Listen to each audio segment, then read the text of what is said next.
네, 안녕하세요. 염승환 이사입니다. 자, 오늘 2025년 9월 19일 시장 함께 읽기 시작하겠습니다. 사실 지금 이제 4시 반이 지났는데, 제가 오늘 이제 2주에 걸쳐가지고 저기 그 포스코 강의가 좀 있어가지고, 예, 그래서 오늘은 포항 갔다 왔습니다. 그래서 이제 지금 이제 도착해서 이제 찍고 있습니다. 그래서 빨리 좀 마무리해야 될 것 같고요. 오늘 시장 보니까 일단 좀 쉬어가겠다. 왜냐면 또 이제 추석 연휴 이번에 엄청 길잖아요. 그러니까 아무래도 여기서 더 달리긴 좀 부담스러운 거 맞거든요. 그러니까 숨고르기 하는 거죠. 많이 달려왔고, 그래서 약간 숨고르기 형태로 좀 가는 분위기 같아요, 지금은. 추석 전까지는 그냥 오르락 내리락 할 것 같고, 뭐 크게 빠지거나 크게 오르기보다는 이렇게 되면 이제 종목 장세고, 코스닥이 좀 더 유리하겠죠. 그래서 오늘 딱 그게 보이셨죠. 코스닥이 확실히 더 우위인 그런 모습이 좀 펼쳐졌는데, 아마 며칠은 좀 그런 모습 나오지 않겠냐라고 일단은 좀 생각은 하고 있습니다. 자, 오늘 일단 여기 인텔도 있지만 제일 큰 이슈는 인텔이죠. 인텔 지분을 엔비디아가 투자한다, 인수한다 이런 좀 내용이 있었는데 그런 내용 해가지고 설명을 한번 드리겠습니다. 자, 오늘 일단 미국 마감 시황하고 시진핑 주석이 오는 것 같아요. 거의 확정적인 것 같습니다. 그 다음에 왜 증시 이렇게 뜨겁냐? 사우디 미국 에너지 전략 변화, 이것도 유가, 이거는 기업보다 유가 떨어지면 우리나라 증시는 좋거든요. 유가가 좀 떨어질 수 있는 이유가 여기 담겨 있고, 현대차 인베스터 데이가 열렸는데 좀 약간 실망 매물이 좀 나왔던 것 같아요. 그래서 오늘 뭐 현대모비스나 현대글로비스가 보스턴 다이내믹스 뭐 뭔가 이슈가 없다 보니까 그냥 빠졌어요. 죽지 않는 시커머스, 차이나 커머스 여전히 살아있다.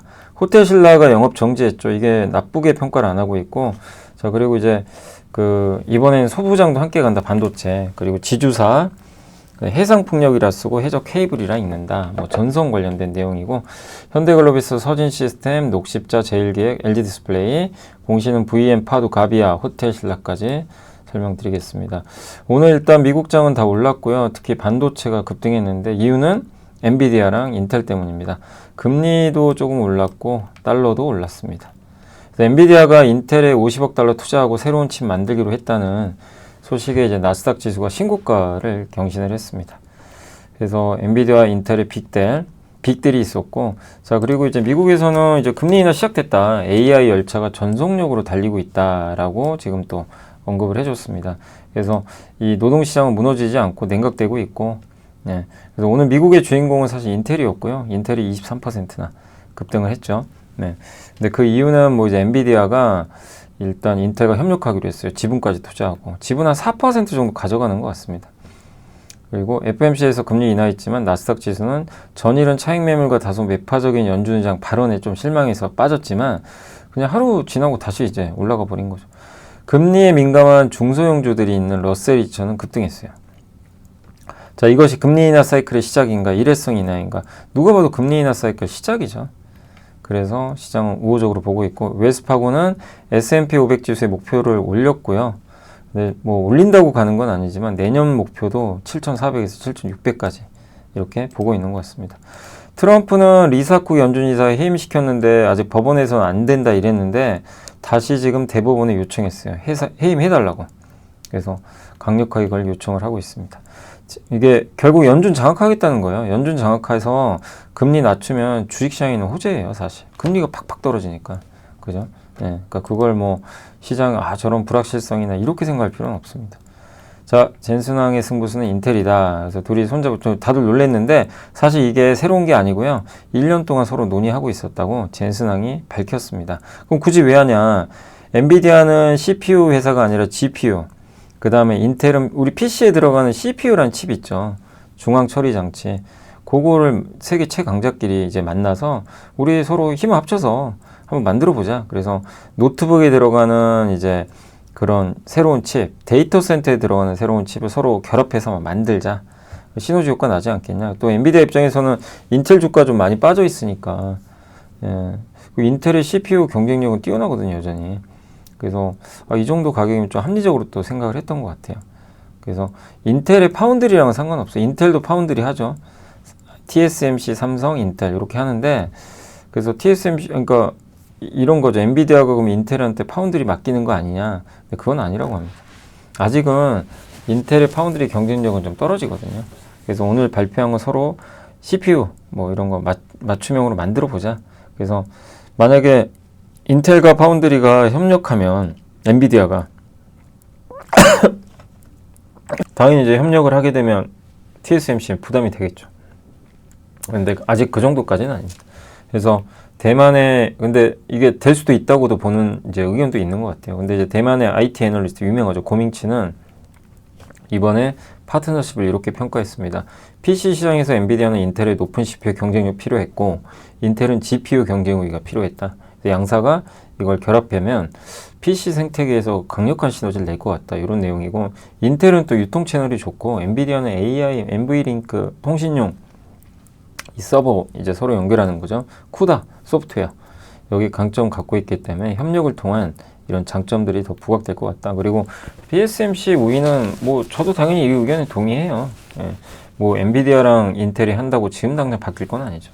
다만 TSMC 입장에서 부담스러운 건 맞죠. 아 이거 언젠가는 엔비디아를 뭐 인텔이 또 만들어주는 거 아니냐 이런 이제 불안감은 있을 수 있어요. 근데 지금 당장 걱정할 문제는 아니고요. 그리고 오히려 이게 지금 당장 악재는 PC GPU 여기 X86, 예, 뭐 386 옛날에 뭐 386, 486 막 이랬죠. 그런 서버 반도체 분야에서 경쟁하는 경쟁사 어디에 AMD, 브로드컴에 좀 부정적이다라고 좀 보고 있는 것 같습니다. 그래서 이 이슈가 있었고 또 오늘 보니까 사티아 나델라 마이크로소프트 CEO의 트윗이 되게 텔레그램에서 이렇게 많이 돌더라고요. 그래서 한번 가져와 봤는데 지능이 컴퓨팅 파워의 로그 값이라면 그 시장은 엄청난 양의 컴퓨팅 파워다. 한마디로 누구보다 빠르게 GPU를 확보해서 확장해야 된다. 데이터 센터 엄청 줘야 된다는 얘기예요. 작년에 저희는 2기가와트가 넘는 새로운 용량을 추가했는데 이게 2기가와트면 원전 2기거든요. 그리고 오늘 AI 데이터 센터를 또 발표를 했어요. 페어워터라는 건데 수십만 개 엔비디아 이 블랙엘 200을 하나의 거대한 클러스터로 만들어가지고 수십만 개입니다. 여기 들어가는 반도체가. 지구를 4.5바퀴 돌 수 있을 만큼 광섬유. 이거 광 케이블이에요. 케이블 들어가고 이 데이터 센터 현재 세계 최고 성능 슈퍼컴퓨터의 10배. 그러니까 전례 없는 학습을 해야 된다. 추론도 해야 되고. 예. 그래서 여기에는 뭐 필요하죠? 데이터 센터, GPU, 통신망, 통신 케이블. 예. 그래서 그걸 지금 하겠다는 거죠. 그래서 이걸 또 재생에너지로만 하겠다는 거예요. 모든 에너지를 재생간. 예. 그걸 또 하겠다. 그럼 거기 전기 또 깔아야 되고 재생에너지는 태양광, 풍력도 필요하겠죠. 예. 이런 지금 상황이에요. 지금 미국 빅테크는 뭘 하는지 아시겠죠? 여기 다 꽂혀 있어요.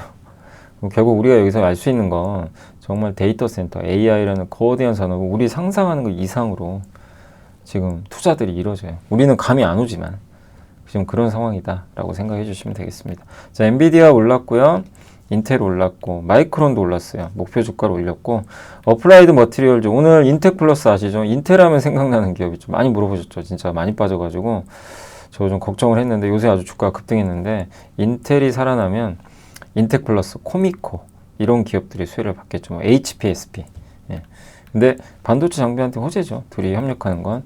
테슬라는 오늘 조금 빠졌습니다. 뭐 악재가 있었던 건 아니고요. 팔란티어는 영국 국방부와 방산 관련 AI 파트너십 맺는다는 소식에 급등. 리게티 컴퓨팅도 미 공군연구소로부터 양자 컴퓨팅 관련 계약 체결 소식에 급등.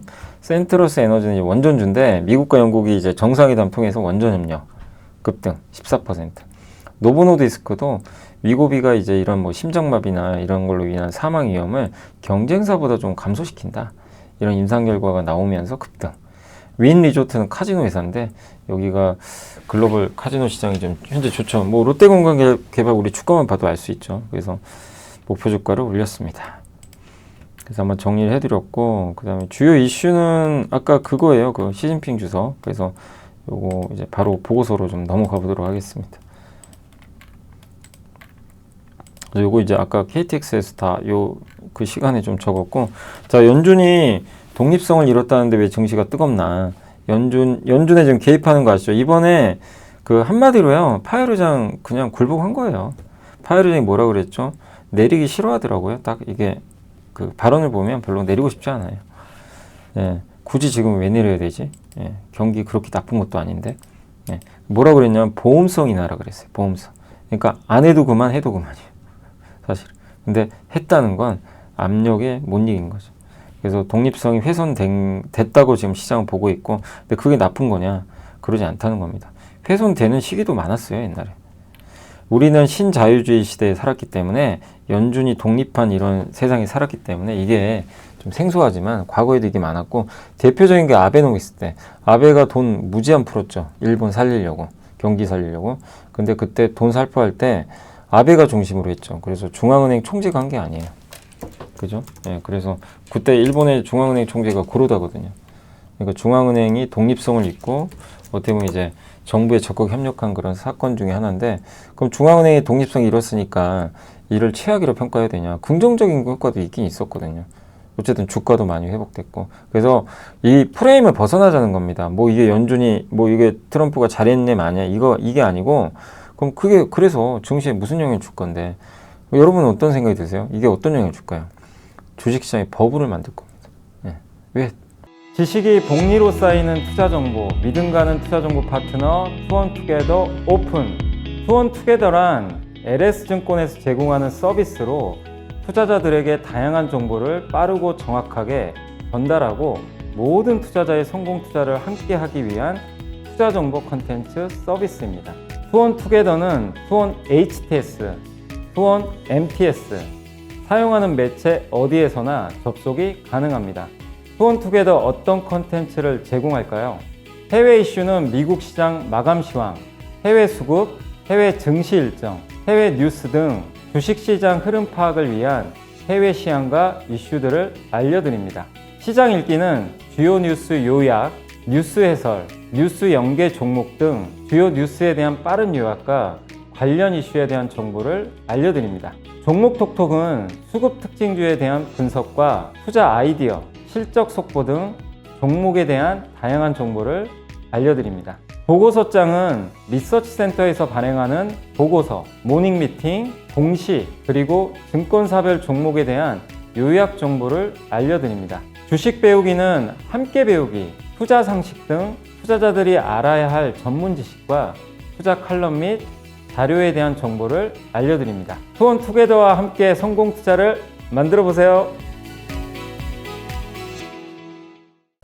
우리가 금리를 예를 들면 한 번 낮출 거예요, 세 번 낮추는 거예요.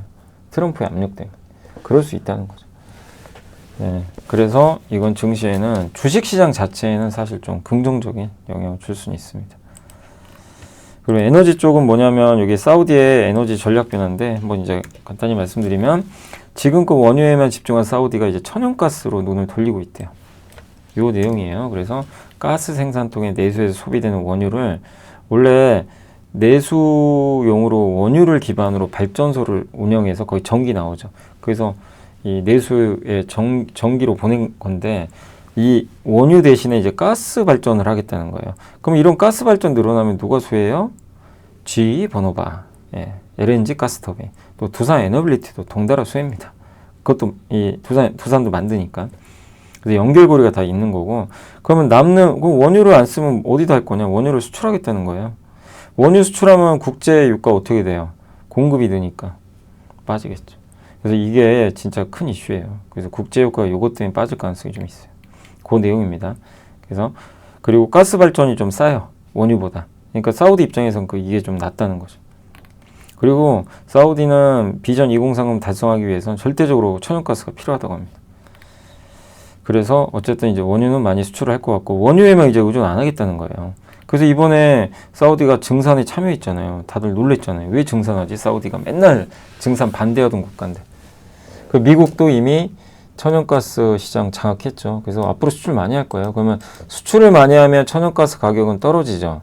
근데 미국 내부에서는 수출용으로 이제 보내니까 가스 공급이 줄겠죠. 그럼 미국 안의 가스 값은 올라요. 반대로 외부로 보내니까 외부의 가스 값은 떨어지죠. 공급이 느니까. 그러면 이 천연가스 가격이 떨어지겠죠. 우리가 수입하는 미국산. 그럼 우리 입장에서는 좋죠. 가격이 떨어지니까 싸게 들어오잖아요. 예. 그래서 미국 내 가스 값은 오르겠지만 아시아, 유럽 수입 가격은 오히려 낮아진다. 이런 내용입니다. 그래서 우리나라 조선주 좋고 피팅주 좋은 거죠. 수출 많이 하니까. 그리고 글로벌 전력 수요 증가는 상수죠. 근데 이제 가스 발전소가 되게 많다. 500기가와트 앞으로 6년 동안 전 세계 글로벌 가스 발전소 현재 대비해서 25%에 달하는 엄청난 규모입니다. 여기 핵심은 가스터빈. 가스터빈은 공급이 없어요. 3대 가스터빈 업체들이 지금 28년까지 아마 지멘스 히타치 맞나요? 지멘스 히타치 GE 버너반 맞나 모르겠네요. 아무튼 이런 3대 가스터빈 기업들이 어디였죠? 미쓰비시였나? 제가 좀 헷갈리긴 합니다. 히타치는 변압기고, 예.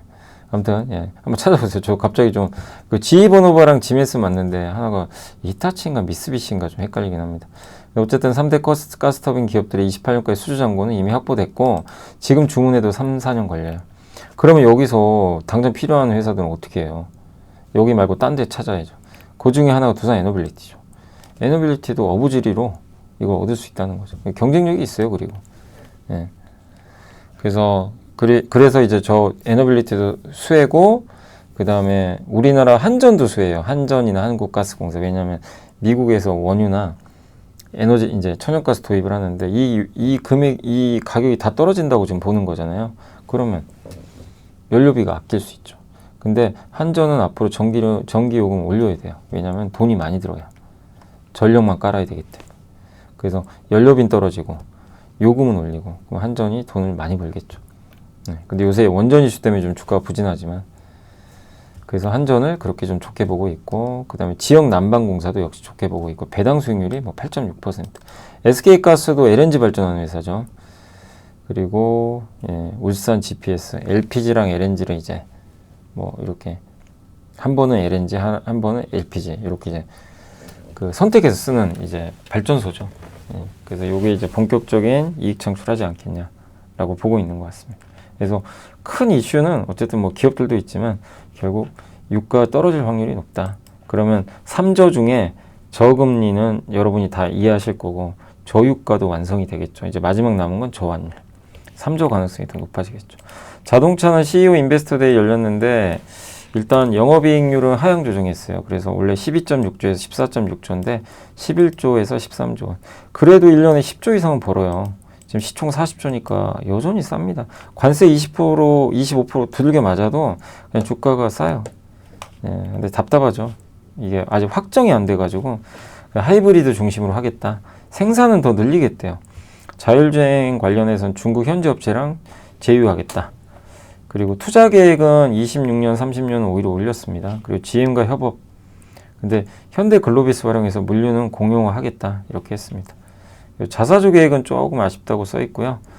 관세 25% 가정한 조정된 가이던스와 목표 유치 이런 것들은 긍정적이다라고 보고 있습니다. 그래서 이번에 대체적인 평가는 그냥 무난한데, 근데 그 보스턴 다이내믹스에 대한 그런 이 전략들이 좀 명확하진 않다 보니까 오늘 현대 글로비스랑 무비스가 조금 약간 흔들렸다라고 보시면 되겠습니다. 운송은 이제 C커머스 중국 알리나 테무 아시죠? 신세계그룹과 알리바바 협작법인이 조건부로 승인받았고 양사 간 소비자 데이터 공유를 이제 제한하는 조건으로 이제 승인을 했다고 합니다. 합작법인이 설립되면 G마켓에서 물건 판매하시는 분들이 이제 알리바바에서도 할 수가 있어요. 영업을. CJ 대한통운이 신세계 알리엑스프레스 핵심 물류 파트너니까 둘이 이렇게 합작을 하면 대한통운의 물량이 늘어날 수도 있죠. 그래서 이 부분은 좀 좋게 보고 있는 것 같습니다. 알리익스프레스 물량의 80%를 대한통운이 담당하고 있어요.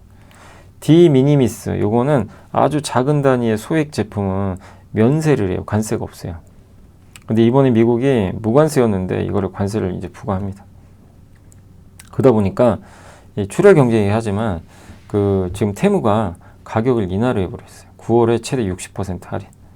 이 얘기는 뭐죠? 중국에서 나오는 이 물건들을 엄청나게 싸게 해가지고 할인 판매하면 수요가 늘겠죠. 근데 그걸 누가 실어주죠? 항공함을. 대한항공한테 호재라는 얘기죠. 3분기 국내 항공사들의 항공함을 실적도 견조할 것 같다. 이런 내용입니다. 장기적으로 운임하라고는 불가피하지만 C커머스의 수혜를 항공사들도 좀 받지 않겠냐라는 내용입니다. 자, 유통은 이제 호텔신라 인천공항 DF1 이 라인을 영업을 중단한다고 결정을 했어요. 그래서 패션, 액세서리, 부티크 하는데 DF3는 유지하고요. 여기가 화장품, 향수 이런 거예요. 주류, 담배. 요거 이제 넘기는 거예요. 그냥 우리 영업 안 하겠습니다. 내년 3월 17일까지만 할게요. 근데 여기가 임차료가 8,987원이니까 1년에 983억 원 정도 까먹고 있어요. 1년에. 그래서 이거를 철수하면 1년에 700에서 800억 정도의 이익 개선이 가능하다고 합니다. 위약금 줘야 돼요, 근데. 계약 만료 전에 나가는 거니까. 그래서 2천억 정도 내야 되는데, 이걸 왜 긍정적으로 좀 보고 있냐면, 위약금에도 불구하고 연간 영업이익이 더 늘어날 걸로 보고 있어요. 왜? 이번에 계약 맺은 게 2033년까지예요. 만약에 이 상태면 2033년까지 계속 적자잖아요, 만약에. 그럼 여기다 10 곱해 보세요. 예. 거의 1조 가까이 까먹는 거죠. 근데 위약금이 2천억이니까. 예. 근데 이거를 흑자 전환하고 싶으면 단가를 올려야 돼요. 객단가를 30에 40%. 면세점 이용객들이 30, 40%더 비싸게 지금 뭘 사줘야 된다는 건데 쉽지 않습니다. 예. 터미널 이제 이전 달은 임차료도 할인받고 있는데 그건 내년에 또 그런 혜택도 없어요. 월 30억, 50억 혜택이 있는데 없어집니다. 소비자 객단가 오르는 거 어렵고. 그래서 이번 영업정지는 오히려 좀 긍정적일 수 있다. 그래서 주가 오른 거예요. 예, 저게 악재가 아니라 1년에 한 1,000억 가까이 까먹는 돈을 이제 아낄 수 있다. 이렇게 시장 평가. 참 면세 좀 힘들죠. 그 황금알 낳는 거위라 그랬는데 몇 년 전에. 이제는 어떻게 보면 황금알 낳는 거위가 아니라 정말 적자를 계속 보는 예, 지금 상황으로 가고 있습니다. 인천공항에서 지금 쉽지가 않아요. 그리고 반도체 이번엔 소부장도 함께 갑니다. 이거는 뭐 이번 사이클은 왜냐하면 HBM만 가는 게 아니에요. 범용 메모리가 좋아요. 소부장 기업들 주가가 좀 강한데 보통 메모리가 오르면 공급업체들이 증설하면서 소부장이 날라갔다가 너무 증설이 많으면 이제 가격 떨어진다 그래서 빠지는데 이번에 좀 다르죠. 공급을 안 늘립니다. 잘. 낸드도 이제 가동률이 이제 상승하는데 공급 많이 안 해요. 예전처럼. 네. 증설은 하죠. 언젠가 하는데 그 기대감이 있으니까 그때까지 오르는 거죠. 소부장은. 그래서 TCK, 하나마이크론, 하나머티리얼, 유니센, 코미코 같은 기업들이 수혜 받는다. 왜냐면 이쪽은 전통 반도체 낸드 중심. 그리고 SK하이닉스가 이번에 범용 반도체 사이클이 왔잖아요. HBM이 아니고. 근데 왜 이렇게 강하냐. 더 QLC SSD라고 저 서버에 들어가는 SSD 저장 장치인데 저거 비중이 하이닉스 되게 높아요. 예, 낸드 중에 이 51% 내년에 한 51% 비중. 마이크론이 50%. 삼성은 6%밖에 안 돼요. 상대적으로 요 낸드 요쪽에서도 삼성은 비중이 좀 낮아서 조금 탄력이 그렇게 강하지는 않았던 거죠. 근데 확실히 그 하이닉스랑 마이크론이 좀 높은 편이다. 이렇게 보시고 반도체 여전히 즐기자. 예, 반도체에 대해서 여전히 긍정적이고 지금 서버 수급 개선 되게 강하죠. 그리고 4분기 범용 디램 가격이 10%로 더 올라간다. 이렇게 보고 있는 것 같습니다. 그리고 이게 투자들은 이게 진짜 수요가 요즘에 붙는데 이게 가수요인지 진짜 수요인지를 파악해야 되는데 진짜 수요는 뭐죠? AI 추론 생태계가 확장되고 있고 데이터가 늘고 있고 클라우드 서비스 제공 사업자들이 일반 서버 투자도 이제 재개할 거거든요. 그동안 밀어놨는데 AI 데이터 센터만 막 투자를 많이 했잖아요. 이제는 일반 적인 부분도 가고 있고 가수요는 어쨌든 이제 가짜 수요죠. 예. 실제가 아니라 좀 뭐 이런 게 우려되니까 이제 미리 선구매하는 거죠. 예. 그래서 HBM이 생산 능력이 떨어지다 보니까 생산 능력도 떨어지지만 HBM에 집중하면 다른 전통 반도체를 못 만들잖아요. 그럼 이게 부족한 거를 저 고객사가 눈치를 채죠. 야 빨리 사자. 저거 더 없어지기 전에. 왜냐면 가격 오르니까. 그런 건 가수요죠. 실수요라기보다. 근데 그런 것도 실제 있었다고 좀 보는 것 같습니다. 그래서 어쨌든 고객들은 이제 불안해요. 제때 제품을 구매하지 못할 수도 있다는 불안감. 공급이 줄면 이 고객이 불안한 거예요. 이게 물건이 못 올까봐. 그럼 이제 부르는 게 값이에요, 진짜. 그래서 이게 과거랑 분위기가 사뭇 다르다는 거죠. 그래서 우리나라 삼성과 하이닉스가 이제 위치가 지금 되게 좋은 거죠. 그 트럼프 시대에는 불확실하잖아요, 뭐든. 그래서 자본 지출 계획은 아직은 강한 자본 지출 계획이 없어요. 혹시 뭔 일 터질지 모르니까 옛날처럼 공격적으로 기업들이 투자를 잘 안 하려고 그래요. 일단 상황을 봐야 되니까. 그러다 보니까 이게 공급 지출이 늦어지면 이 공급이 제한적이죠. 그러면 사이클이 오래 가는 거죠. 공급 제한 때문에. 그리고 25년 엔비디아양 GDDR7 시장은 여기는 삼성전자 동무대예요. 루빈의 CPX 여기 HBM 대신에 출원용 칩입니다. 엔비디아에. 여기는 HBM이 아니고 GDDR7이 들어가고 이 SSD 수요도 증가. 이 부분은 이제 하이닉스한테 우호적이고 그래서 삼성전자 일단 가장 저평가돼 있다. 이런 내용이고 하이닉스는 밸류 부담이 있지만 그래도 최고의 기술을 갖고 있는데 밸류 그 정도 부여해야 된다. 이런 논리입니다. 지주사는 이제 거버넌스 개선으로 할인율 축소한다 이런 내용인데 정부의 지배구조 관련 정책 추진과 자본시장 활성화 노력에 힘입어서 지주회사 할인율은 계속 축소될 전망이고 상법 개정 뭐 이건 이제 많이들 아시는 내용이죠. 이사의 주주 충실 의무, 감사위원 서명할 때 3%, 예, 대주주가 3%밖에 행사를 못하죠. 그 내년 9월부터는 집중투표제 시행됩니다. 통과됐고요. 실제 시행은 내년 9월입니다. 자사주 소각도 의무화할 가능성이 높고 그래서 자사주 많이 갖고 있는 지주사가 좋은 거죠. 네. 그래서 자본시장법 개정 통 합병 물적 분할 시 일반 주주 보호도 해야 되고 그러니까 자회사를 함부로 상장시키기도 어렵죠. 그래서 거기서 이제 수혜받는 거를 두 개, SK랑 두산으로 꼽아주셨고 SK는 포트폴리오 재편 통해서 재무구조 개선되고 자산 효율화 진행 중인데 자사주로 24.8% 가지고 있습니다. 두산은 AI 가속기랑 이제 CCL, 저 AI 가속기 있죠? 저기 기판에 들어가는 그 CCL 수요가 지금 폭발하고 있어가지고 예, 실적이 계속 좋아질 것 같고요. 예. 자사주 소각 의무화되면 추가적인 자사주 소각 가능성도 있어서 긍정적으로 보고 있는 것 같습니다. 그래서 지주사에서는 SK랑 두산을 좀 꼽아주셨습니다. 전선은 이게 해상풍력이라 쓰고 좀 긴 보고서인데 그냥 요약만 한 거고요. 자, 해적 케이블은 필요하죠. 해상풍력에서. 그래서 재생에너지에 요게 좀 필요한 부분인데 중국과 유럽을 중심으로 해상풍력 확대하거든요. 그럼 거기 해적 케이블 깔아줘야 돼요. 국내는 지금 당연히 그걸 하려고 하고 서해안 에너지 고속도로. 그래서 내년 3월 26일부터 해상풍력 보급 촉진 및 산업 육성 위한 특별법이 또 시행이 된다고 합니다. 이런 것들은 주식시장에 우호적이죠. 그래서 여기서 수혜는 제가 봤을 때 이제 그 전선 회사죠. 전선 회사들. 그래서 풍력 설비를 일단 계속 높일 거고 뭐 서해안 에너지 고속도로 같은 걸 계속 설치하지 않겠냐. 그래서 그리고 또 여기는 전선 쪽인데 통신용 해적 케이블은 미국의 서브컴, 프랑스의 ASN, 일본의 NEC 요 3사가 과점을 하고 있다고 합니다. 네. 근데 전력용 해적 케이블은 이제 우리나라가 좀 강점을 갖고 있죠. LS전선은 동해 HVDC 고전압 직류성전 해적 케이블 생산을 좀 준비 중에 있고요. 증설 중에. 27년 3분기 완공 목표로 미국에도 지금 해적 케이블 생산 공장을 건설하고 있습니다. 대한전선은 이제 올해 6월에 1공장 2단계 공사를 마무리했고요. 9월에는 하반기 준공을 목표로 2공장 1단계 착공이 또 들어갔다고 합니다. 대한전선도 업황 좋고 LS 마리솔루션은 이제 그 바다에다가 전선 깔 때 포설선이 배가 그걸 해주거든요. 밑에 땅도 파주고 그거 하는 게 초대형 포설선이에요. 그래서 이번에 LS 마리솔루션도 이 포설선 예, 요걸 이제 확보하기 위해서 유상적까지 해버렸죠. 저 13,000도급은 엄청 큰 거예요. 예, 글로벌 최대 수준 중에 하나입니다. 저걸 이제 갖고 깔아주는 거죠. 전선 같은 거. 베트남 전선시장 1위는 LS 에코이너지죠. 여기 베트남 국영기업과 합작으로 HVDC 해적 케이블 공장 설립을 또 추진 중에 있다고 합니다. 이런 내용들 전선 업종에 대한 긍정적인 내용들이라고 좀 보시면 되겠습니다. 자, 그리고 기업 분석은 오늘 현대글로비스가 보스턴 다이내믹스가 별게 없다 보니까 좀 빠졌는데 이 같은 기대는 잘못됐다. 단발성 이벤트가 아니라 좀 구조적 실적 개선을 보고 좀 길게 봐야 된다. 이런 내용입니다. 지속적인 주주 환원, 장기적인 보스턴 다이내믹스 가치에 연동된다. 배당금은 계속 늘어나고 저도 뭐 현대글로비스 이벤트를 기대하신 분들 입장에서는 빠질 수 있지만 사실 이제 그것만 볼 게 아니라 구조적으로 실적이 좋아지는 부분들 거기에 초점을 맞추신다면 여전히 괜찮지 않나 보고 있고 오늘 서진시스템은 아주 장문의 보고서가 나왔고요.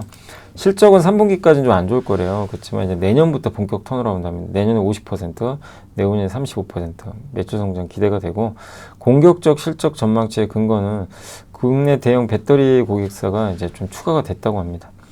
그리고 26년부터 ESS 장비 부문 실적도 개선될 것 같고 반도체 장비도 만들어주죠. 그래서 최근에 미국 ESS 시장에도 변화가 발생한 게 뭐냐면 중국산 쓰지 말라는 거예요. 중국 비중이 높은 거는 보조금 안 줍니다.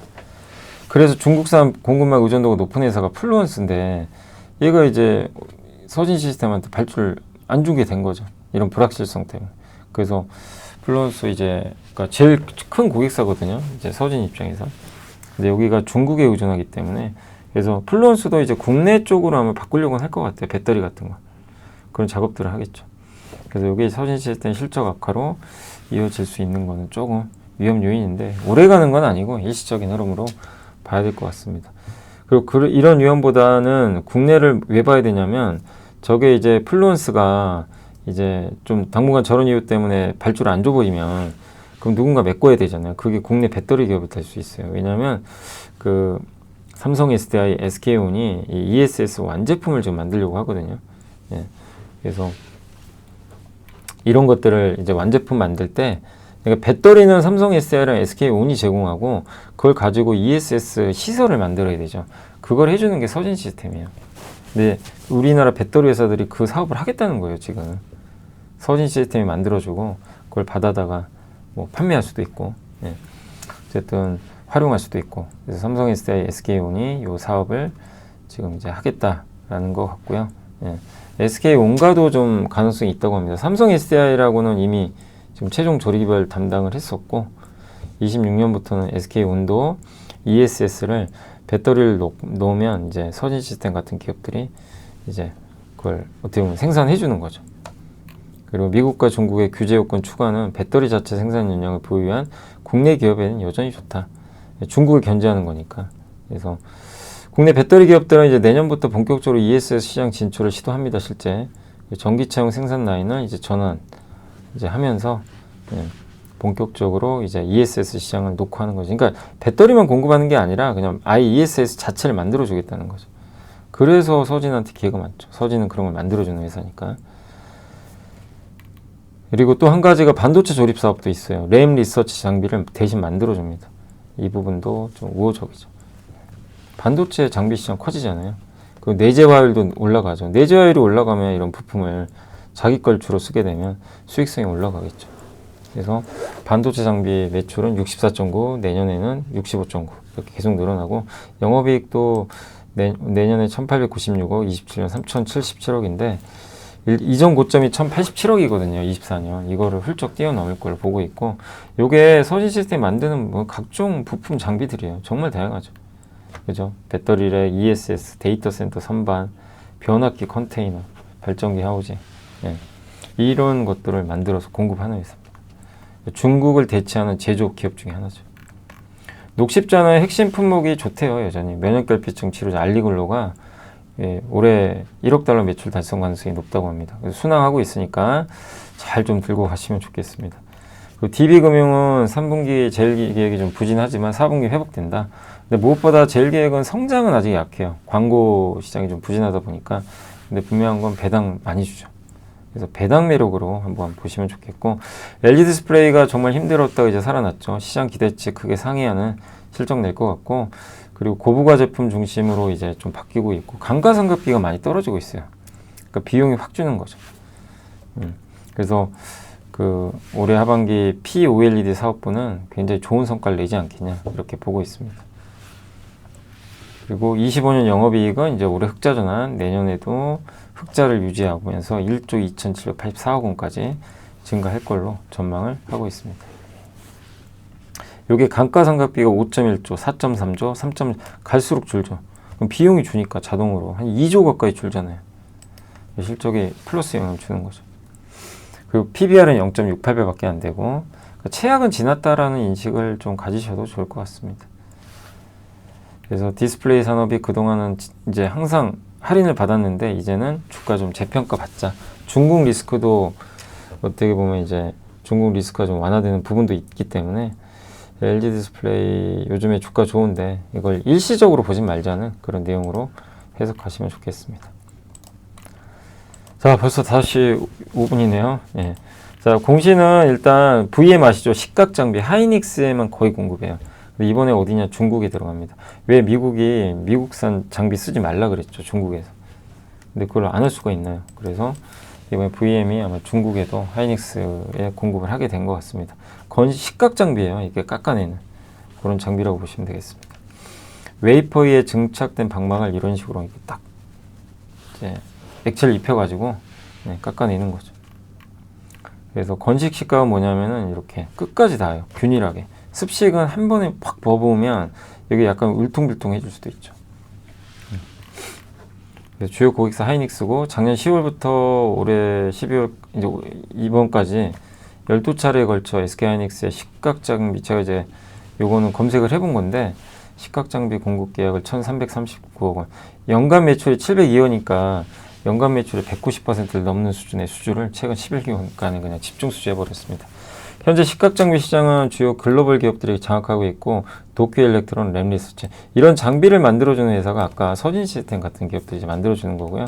근데 국내 식각장비 국산화에 성공을 했죠. 예. VN과 함께. 그래서 국내 유일의 식각장비를 좀 기대하고 있다. 이런 내용이고 하이닉스가 또 투자를 확대할 거고요. 예. 추가적인 비용 발생도 없어서 하반기 실적은 정상화된다고 봅니다. 왜냐하면 2분기가 좀 안 좋았어요. 일회성 비용 때문에. 청주에 또 하이닉스 M15X 공장 들어서죠. 이때 또 장비 실적이 인식되지 않겠냐. 그래서 예, 이런 VM은 하이닉스랑 같이 간다 이렇게 보시고, 파도도 원래 하이닉스 쪽 계열인데 그쪽에 공급을 옛날에 했는데 이번에 해외 쪽이에요. 해외 낸드 플래시. 요새 여기가 제일 뜨겁죠. 낸드 플래시가. 그래서 주가가 좀 오르고 있고, 최근에 기업용 SSD 컨트롤러는 데이터를 이제 이렇게 저장했다가 읽고 쓰고 수면 관리 등을 총괄하는 SSD 두뇌 같은 역할을 하는 정말 중요한 반도체입니다. 그래서 저전력 고성능 설계 기술 바탕으로 글로벌 데이터 센터 및 하이퍼스케일러 시장을 적극 공략을 해왔고요. 최근 글로벌 4대 하이퍼스케일러 중에 2곳과 공급 계약을 확정하고 나머지 기업과도 계약을 논의 중에 있다고 합니다. 근데 이제 이게 5세대인데 어쨌든 지금 FC5161 컨트롤러예요. 이름이. 요게 이제 특징이 이제 데이터 전송 속도를 극대화하고 고성능이면서도 전력 소비 작고, 예. 그래서 비용을 줄여주고. 그래서 이미 웨스턴 디지털에도 이게 탑재가 됐대요. 웨스턴 디지털이 요즘에 제일 잘 나가죠. 예. 잘 나가는 기업 중에 하나죠. 엔비디아의 블랙엘에도 요게 이제 인증을 좀 받았습니다.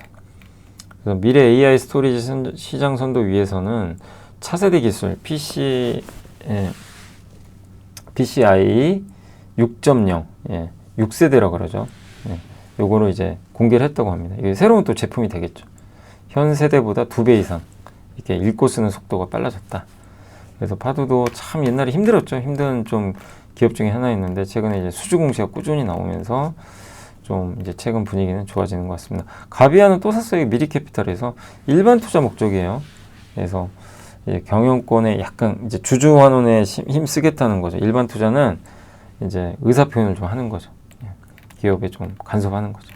그래서 이런 근태 관리도 하고 하는 회사고, 클라우드 그룹웨어 보안 도메인, 호스팅 이런 서비스들을 다 제공합니다. 자체 개발한 클라우드도 있고, 그룹웨어 하이웍스라는 그룹웨어도 있고, 보안 서비스도 있고, 자회사로 KINX를 보유를 또 하고 있습니다. 이게 데이터 센터 약간 임대해주는 이제 사업 형태를 좀 띠고 있죠. 그리고 매출 성장이 지속된다면 어느 시점에서 좀 비용이 좀 증가한 부분이 있었나 봐요. 그러면 좀 비용 감소로 영업이익이 크게 증가하는 구간이 올 수도 있다. 매출 성장만 된다면. 그걸 좀 강조했고요. 그래서 미리스트레직은 이제 보스턴에 설립된 투자 운영사로 소프트웨어 금융 플랫폼 다양한 분야에 투자하는데, 가비아 지분은 계속 매입을 하고 있어요. 그래서 이게 사업 부문의 매출고, 클라우드가 매출이 확실히 올라오죠. 호텔신라 영업정지 아까 말씀드렸습니다. 그건 그래서 그건 좀 넘어가겠습니다. 그래서 오늘 이제 여기까지 제가 할 수 있는 건 좀 해드렸고, 못한 거는 다음 주 월요일에 해드릴게요. 그리고 오늘 시장은 좀 빠졌죠. 코스피가 16포인트, 코스닥은 올랐습니다. 상대적으로 삼성과 LG엔솔, 현대차 여기가 좀 빠졌고, 네이버도 빠졌어요. 참 네이버 안 가요, 그죠? 그리고 카카오도 아침에 급등하다 밀렸고, 오늘 현대모비스가 좀 안 좋았습니다. 그리고 우리금융주죠. LG화학, 고려현, SK, 그 이노베이션, 그리고 삼성 SDI, 현대글로비스 오늘 좀 많이 빠졌죠. LG전자는 저게 로봇 그러니까 테슬라 공급망에 들어갔는지 알 수가 없어요. 그거는 확인이 안 됩니다. 그래서 어제도 말씀드린 거고, 루머일 수도 있고요, 그냥. 오늘 그 요즘에 제약바이오 중에 SK바이오팜하고 한미약품 좋은 거 아시죠? 오늘도 한미약품 대단했습니다. 코스닥은 오늘 좀 오른 기업이 많았어요. 에코프로비엠이 좀 안 좋았지만 뭐 레인보우, ABL바이오, 로봇주 다 좋았고, 케어젠, 바이오, 엔터 좋았고, 흡프스프, HBSP도 좋았고, 올릭스 완전 조목전, 파크시스템죠, ST팜, 로보티즈 다 분위기가 좀 괜찮았습니다. 그래서 오늘 뭐 비올은 왜 상한가 간지 저도 잘 모르겠어요. 이거 공개 매수한다 그랬는데 모르겠습니다. 왜 상한가 가는지. 찾아봐도 없더라고. 동국제약 다시 올랐습니다. 네. 그리고 거래대금 상위 쪽에서는 롯데손보랑 한미약품 요새 좋죠. 현대로템, 더존비존, SK바이오팜, 호텔신라, APR 이런 기업들의 주가가 괜찮았습니다. 그 다음에 빠진 쪽에서는 현대글로비스, LG전자, 두산표스, 현대모비스, LG화학, 삼성SDI 주로 이제 자동차, 전기차 관련된 기업들이 좀 안 좋았고, 그리고 이제 코스닥 쪽에서는 오늘 다날이 많이 올랐고요. 이제 스테이블 코인 관련주들이 좀 오르긴 올랐어요. 그 다음 히토류, JS링크, 와, 오늘 18% 올랐네요. 그리고 뭐가 세트레가도 요새 날라갑니다. 오늘 10%. 감성코퍼레이션, 그리고 하이젠 RM. 반면 오늘 좀 빠진 거는 사면. 사면도 로봇주인데 오늘은 좀 차익 매물을 맞아버려. 여기에 왜 빠졌냐면 보스턴 다이내믹스 관련 기업으로 좀 분류돼 있잖아요. 그러니까 이제 현대모비스 빠지니까 같이 빠져버린 거죠. 그래서 빠진 겁니다. 뭐가 문제가 있다기보다는. 그 다음에 현대임수 좀 빠졌고, 그런 정도인 것 같습니다. 오늘 섹터는 일단 한마디로 다날이나 이런 스테이블 코인 관련주가 좋았고요. 어제 그 스테이블 코인 관련된 네이버 카카오 한번 보고서 미래에셋 나온 거 한번 읽어드렸잖아요. 그거 보면은 아무튼 이쪽 관련해서도 좀 공부를 해볼 필요는 있습니다. 핀테크, 보안주 다 같이 가는 거고, 미용 의료기기는 오늘 비오리에 아무튼 많이 올라서 좋았고, APR도 3% 올랐습니다. 그래서 고르게 오르긴 했는데 빠진 것도 꽤 돼요. 마이크로 LED, 2차 전지, 피팅, 정유, 가스관, 조선기자재, 자동차 대표죠. 그러니까 자동차하고 조선이 오늘 조금 부진했습니다. 2차 전지도 좀 부진하고, 석유화학 좀 빠졌고, 전통산업들 중에 일부가 조금 부진했던 것 같습니다.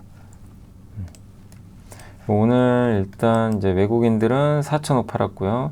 개인이 많이 샀습니다. 시장은 쉬어갔습니다. 근데 좀 늘어지지 않을까요, 여기선? 왜냐하면 추석 연휴 앞두고 있으니까. 모두가 그렇게 생각하면 더 달려버릴 수도 있어요. 일단은 좀 추석 연휴 앞두고 시장이 약간 좀 멈칫하고 있다.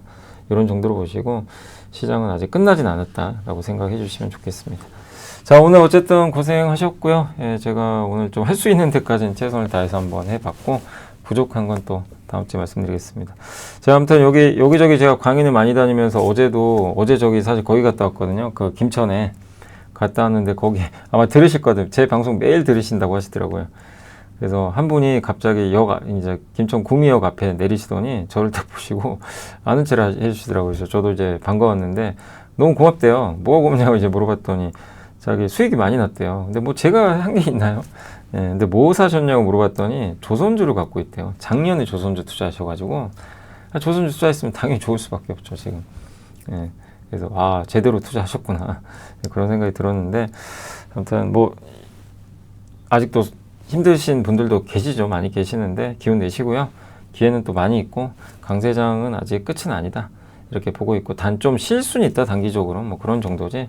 그래서 계속해서 긍정적인 시간관을 가지시고 시장을 좀 바라보시고, 저는 또 내일 이제 함께 배우기 올라옵니다. 그래서 내일 함께 배우기도 많이 좀 시청해 주시고, 토요일 날 저는 또 다음 주에 찾아뵙겠습니다. 정말 감사합니다.